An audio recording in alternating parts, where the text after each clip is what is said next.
Alright, everybody, for those of you that know the drill, I go over a bunch of comic books for the week that I chose to read. Now, I didn't have time to read everything, so if I missed something you think I should have read, let me know in the comments below. Also, you may disagree with me on some of my choices. If that's the case, that's alright. Let me know below. Let's just try to keep it civil. My goal is to bring back the old schoolyard days, where we would be discussing what hero could beat who or what comic book was good and not. And I come armed with my trusty notes so you'll hear the paper rattle because I do it a little bit old school. I do my grading on a scale of 0 through 10, 7 being average as a 70%. So I'm using schoolyard grading. But that's not all. I also use the League of Comics Geeks to give you other people's views as well as a brief overview of the comic book as well. So let's jump right in. Welcome back for another episode of the weekly comic book review. Boy, it was an interesting week. Last week's one, we didn't have anybody in the chat calling anybody phobes of this and that, and just being nice having good comic book chat. So let's continue that with today, I hope. And we're going to talk about Red Hulk #1. Got my notes here.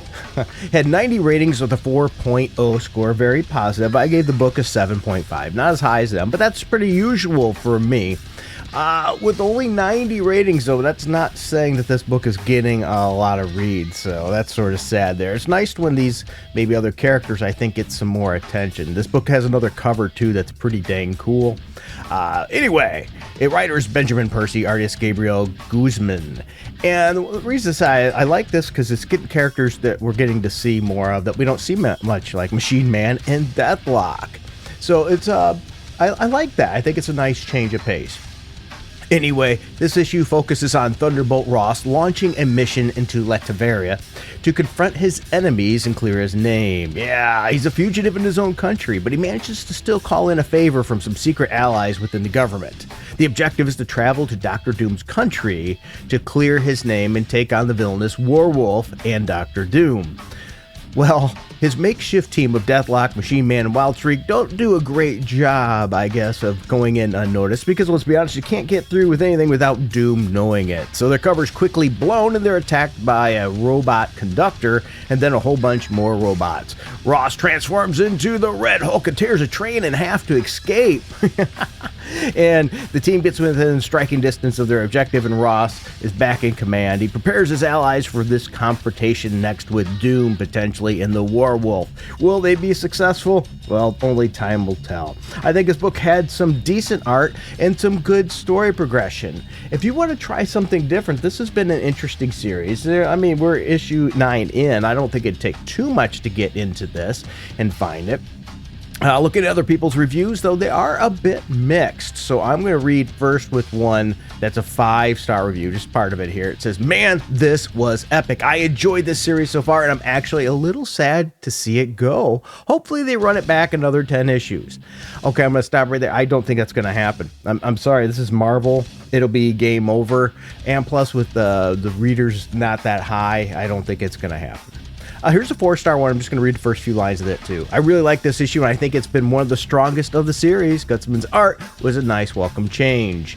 The constant Thunderbolt Ross monologuing is growing a little tiresome, but this issue rekindled my interest in the series. And I'm going to find one that's a little lower. 3.5 stars. Mostly set up for the next big thing, but had cool enough action.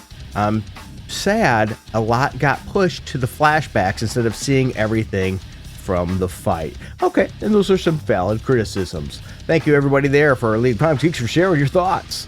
Next, let's talk about the New Avengers issue #5. Had 203 ratings with a 3.6 mostly positive score from League of Comics Geeks, and I gave the book a 7.4. Writer is Sam Humphries, artist is Tiago Palma. This book has an decent standardized cover, but I will say some of the other covers that are optional that you can get are better than the standardized cover, but hey, it is what it is.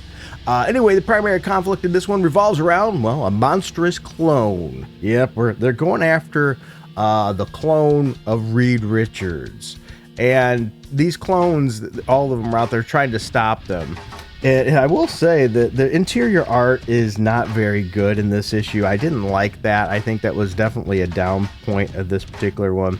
The team brings in the Hulk to help them, which might not always be the best idea. They actually brought him in to get Bruce, but that didn't work out exactly as much as they wanted, though Bruce did tip him off with some key information. And when it's all said and done, the fight's over. Hulk's like, "Hey, don't bug me again, or I'll kill you." The evil Reed Richards clone is put down in a brutal fashion. It's not a bad story, and it has a good twist at the end. I don't want to give away the twist. I can't believe it's what our eyes are seeing. What I mean is, I'm sure this twist has another twist to it that's being deceiving. But that's the point, though, right? They want to keep you reading. They want you to go, this was interesting. I wonder what's going to happen next. And I think they did a pretty good job here with that issue. With that said, I'm looking and scrolling through, and there is some differences in opinions here. So I'm going to go right to a 2-star review here. It says, deeply saddened by Humphrey's writing. Usually I'm a fan of their runs. Their runs? Humphrey, whatever. But the characterization of everyone is so off, and having the whole run be centered around hunting those Illuminati. I can't say. It's the Illuminati, but the kill version. Kill Illuminati sucks because it's only because of MCU synergy. Great roster, bad execution. This isn't going past 10 issues, just like the last secondary Avengers runs, which is a bummer. I'm sorry to tell you this. This is a Marvel trend. Marvel doesn't like to run past 10 issues anymore. 10 issues, reboot, often because they can't keep sales going. They're writing too much garbage, and people leave it. But let's look at one that gives it a lot higher score. Here is a 4.5 star. This book just makes me smile. A band of true misfits, comical, yet well-written dialogue, and a wacky but interesting story. I have been loving it. The banner is amazing. The romance is steamy, but not overbearing. Also, the twist at the end. Holy... I'm hoping everything is not as it seems. So glad to see this when it shows up on my pull list for the week. Pick it up if you haven't. Let's go with a 2-star review to be a little bit controversial here. I might be dropping this. Characterization on almost everyone feels off. Plot's a mess. Jokes aren't landing at all. Every character feels like an idiot. It's a lot to not like here. Art is good. Okay, I'm going to disagree on that one. The art, in my opinion, is not good. And so, but anyway, they said the art is good and so is the roster. But it'll be lame if Hulk only shows up on occasion. But that'll make things too easy, huh? Not feeling the series. Okay, but first of all, Hulk, you're not probably going to see him again in this. First of all, the series ain't going to last that long. 2, Hulk already said, you bug me again, I'm going to kill you. Get a sip of my coffee here. It seems like there's a disconnect there. Some people say the characterization's good. Some people hate it. Here's a 5-star review. I didn't see that coming. No, seriously, that whole review. If you want to know what happens in this book, you gotta read it for yourself. Very good point. And one more. This one's a 3-star. The jokes don't always land. It's a fun combination of people and powers. I will repeat from previous issues. I wish each character's voice was a bit more distinct. So, okay, I could see that where they switch him. You could switch him in and out, but I don't think the characterization was overall that bad. As I said, though, I think the interior art was garbage in this issue. Some people didn't. I'd love to hear your thoughts on this issue as well. All right, next book. I might tick some people off here. It's The Amazing Spider-Man number 13. Has 391 ratings with a 4.0 score. Just once again, make a point. 391 ratings is a significant downgrade from what this book was a couple years ago. The last few story arcs and things just have been shedding readers. I think they're picking them up a little bit, but slowly here. Overall, not that great. So anyway, 391 ratings, 4.0, very positive score. I gave the book, ready to break out everything and get mad at me here, pitchforks and all. I gave the book 6.5. I'm sorry, I didn't care for it. Writer's Joe Kelly, artist is Pepe Larraz. And, well, what we have here is, this is, the story on this issue shifts the focus entirely to Peter Parker's off-world adventures, building on the cosmic arc that was introduced in the prior issues.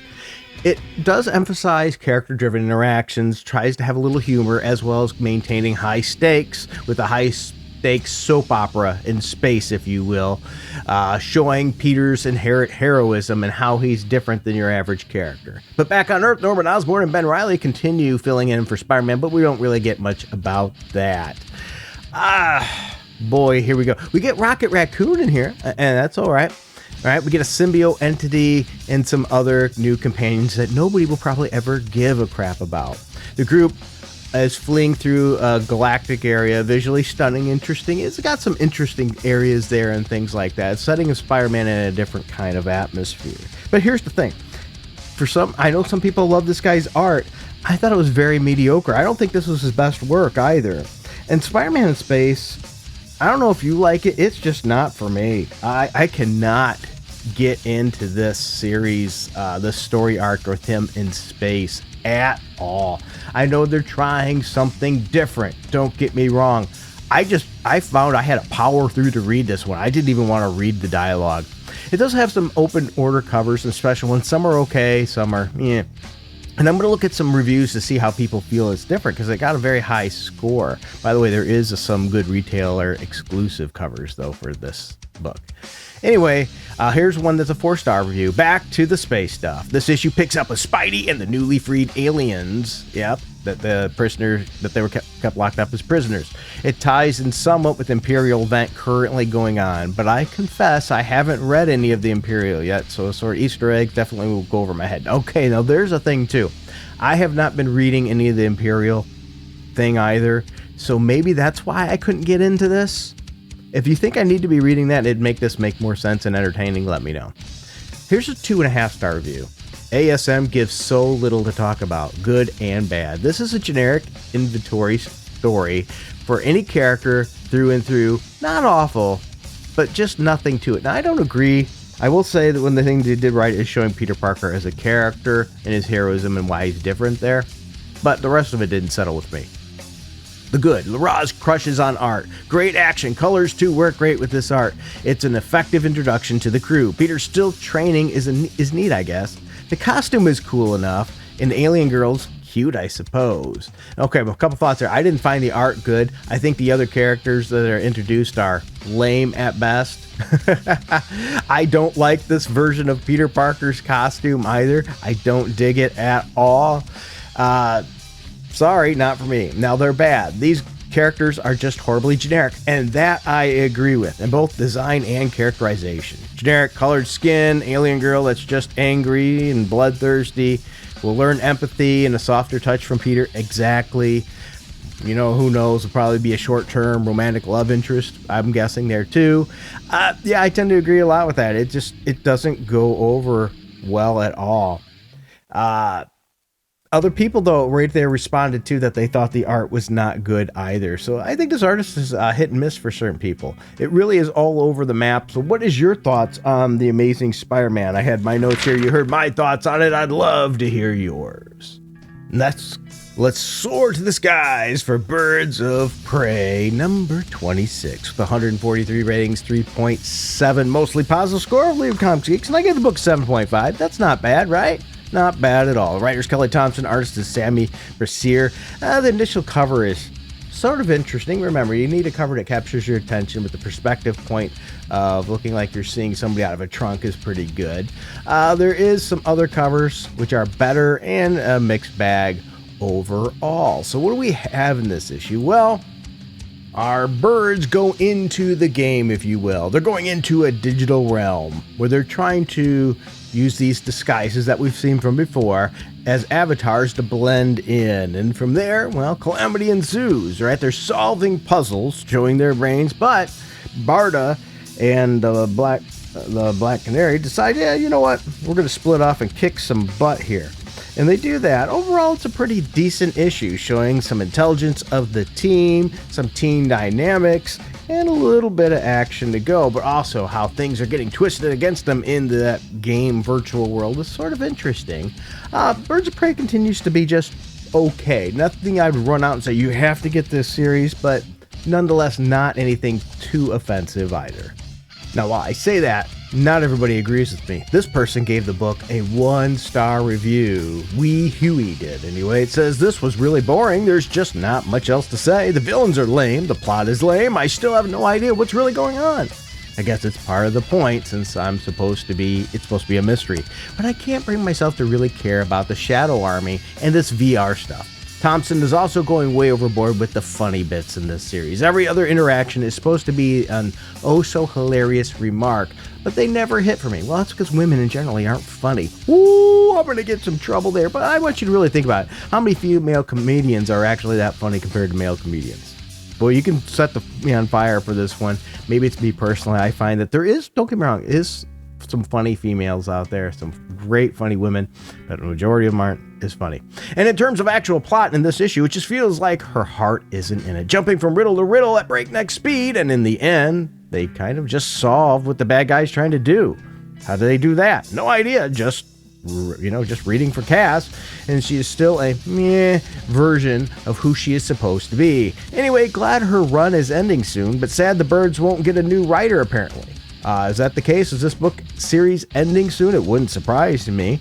But I think it could be worse. Let's read one that runs a little counter to that. I'm seeing a lot of 3-star reviews here. Here is a 5-star short review. Savoring this fun book with its fun characters and dynamics while it lasts.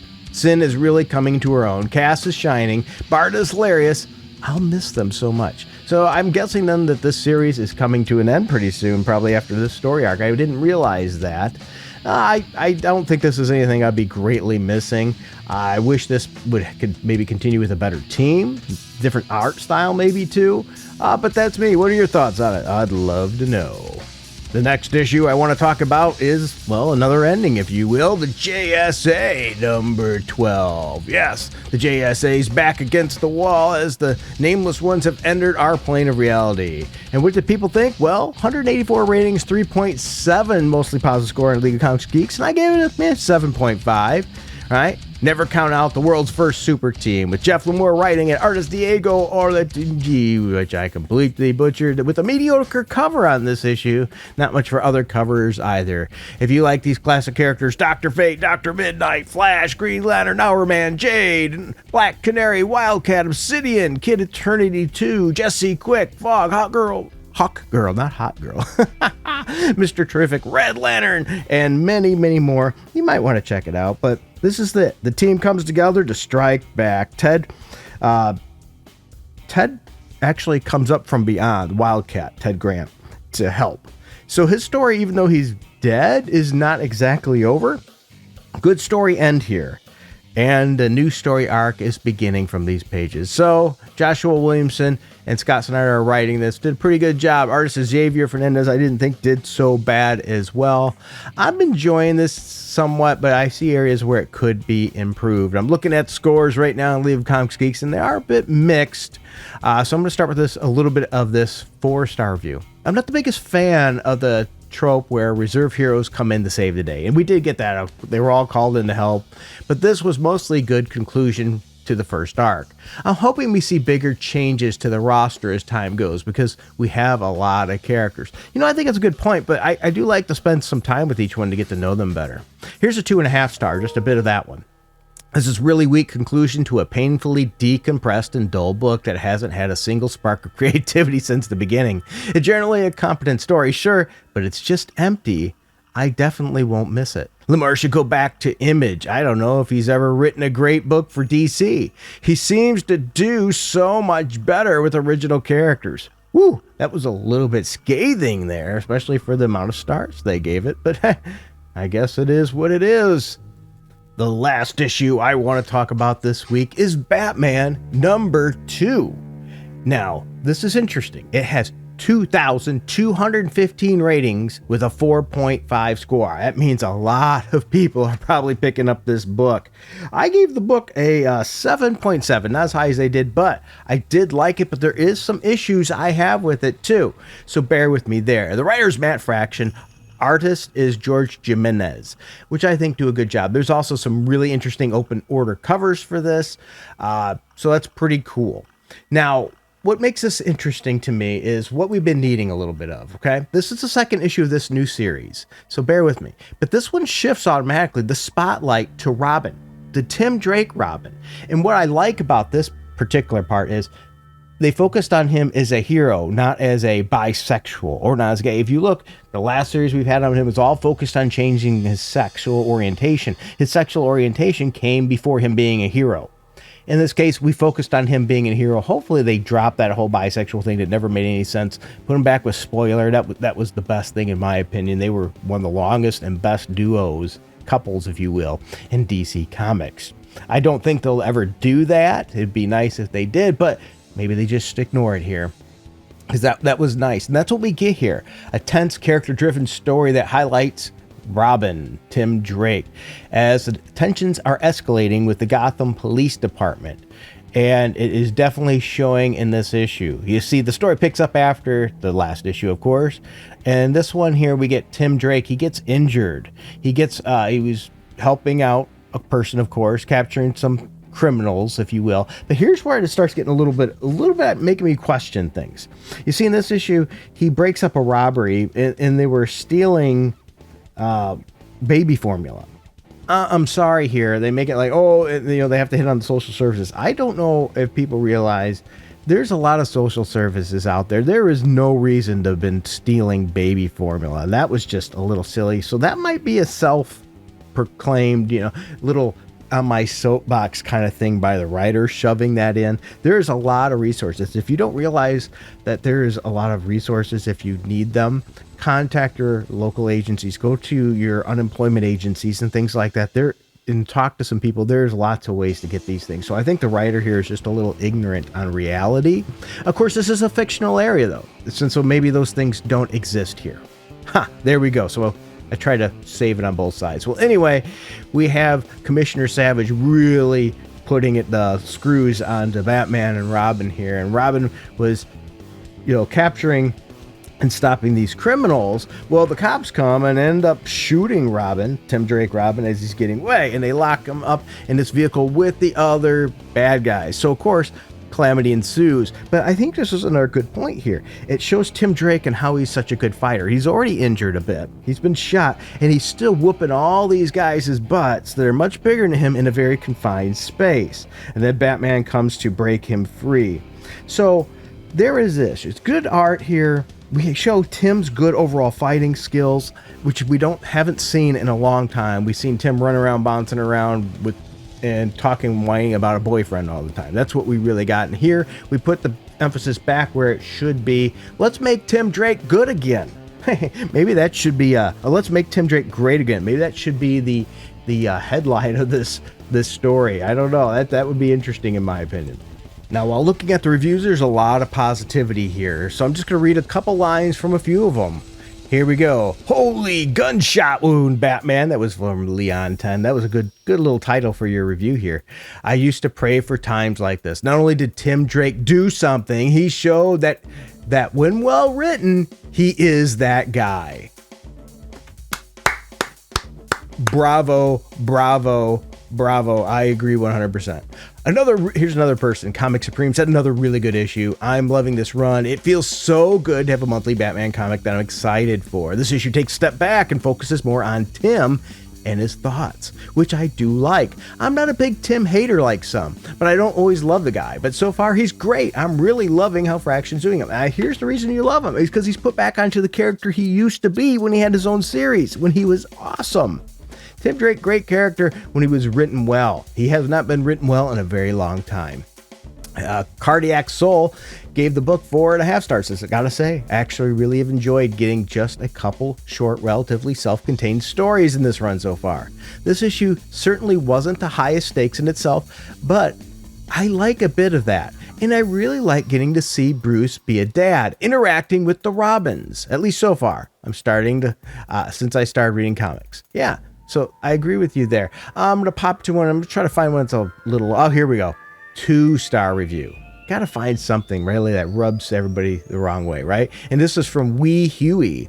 Another incredibly rough and boring issue, sadly. First of all, I sincerely doubt Tim has problems driving the Batmobile or needing driving lessons. Now, I am going to piggyback off of that one.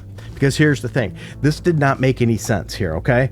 And this is one of my knocks of this book and why I didn't give it a higher score. Tim wants to drive the Batmobile, and Batman's like, "Oh no, you got to drive a truck first and learn how to drive stick." Now, normally that wouldn't be a problem here, but Damian's there. Now, if you know anything about your Batman history, Robin knew how to drive well before Damian came into the picture.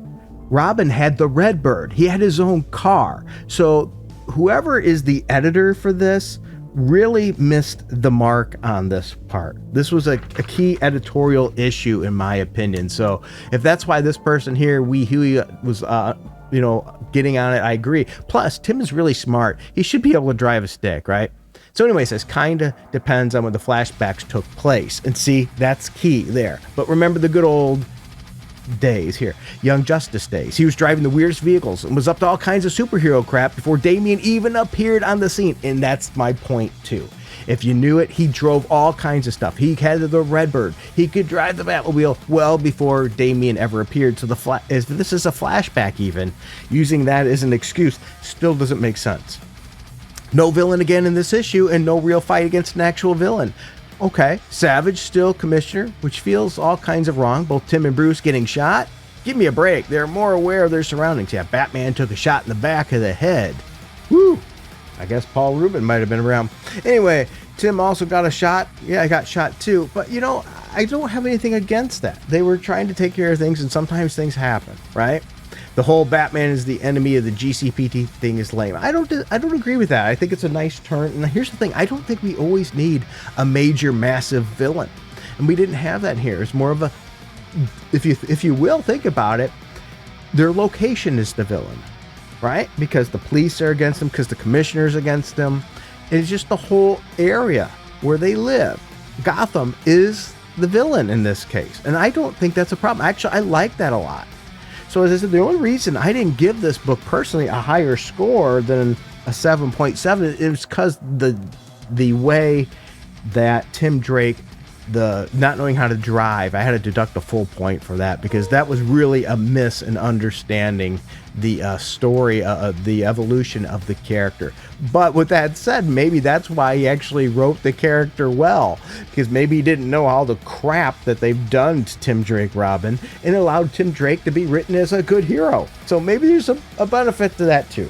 Well, anyway, I went through a lot of books. I'd love to hear your thoughts. Please let me know in the comments below your thoughts. Like, subscribe, hit that notification. If you find yourself in a good position too, we do have, a subscribe star and a Patreon that you can help with the channel. Okay, I haven't monetized this channel. I had the opportunity a long time back and I just never did. And I don't know if I ever really will. Okay, but your support is what really helps here. Thank you everybody for your time. And until next time, keep it